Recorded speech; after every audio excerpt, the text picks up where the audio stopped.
ফুলাউড়াতে বাহাসের ঢাক দিয়ে পরে পলায়ন করেছে, কখনো আসে নাই।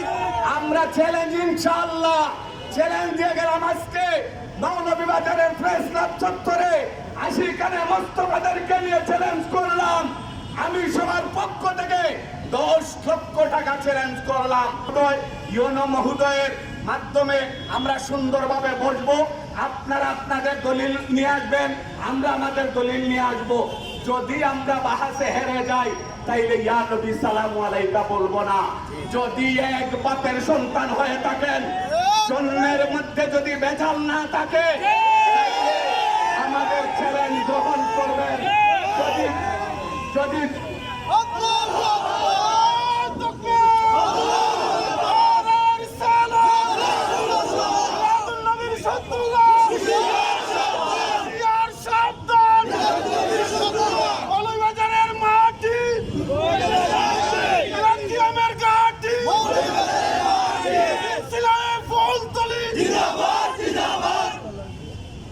আশিকানে মোস্তফা, আমি আপনাদের মাধ্যমে আরো বলতে চাই, মাওলানা মুজাহিদুল ইসলাম কালাপুরি সাহেব, আপনি আমাদের চ্যালেঞ্জ গ্রহণ করুন। আপনাদের আকাবিদেরকে নিয়ে প্রশাসনের মাধ্যমে বসুন। আমরা 10 লক্ষ টাকার চ্যালেঞ্জ দিয়ে আজকে এই প্রেস ক্লাব চত্বর থেকে গেলাম।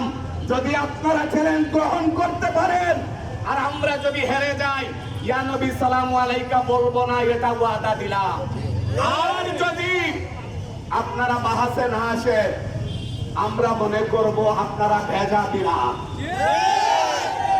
ভেজা বেড়াল। মৌলভীবাজার সম্প্রীতির বন্ধনে কওমি আলিয়া ঐক্যবদ্ধ ভাবে, তার বাস্তব উদাহরণ মৌলভীবাজার জেলা ইমাম সমিতি। কওমি অঙ্গন নিয়ে, সুন্নি অঙ্গন নিয়ে, কওমি আলিয়া নিয়ে গঠন হয়েছে।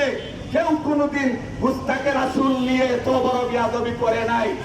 কোথাকার কে? মুজাহিদুল ইসলাম। আপনার তো কোথাও জায়গা হয় না, আপনার ইতিহাস জানি, এখানে বলতে চাই না।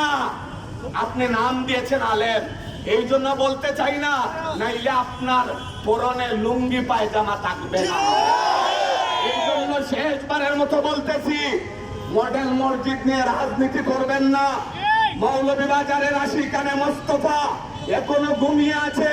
শান্তভাবে মানববন্ধনের মাধ্যমে প্রতিবাদ জানাচ্ছি। যদি ঘুম থেকে উঠে যায়, তাহলে আপনারা আর মৌলভীবাজারেও থাকতে পারবেন না।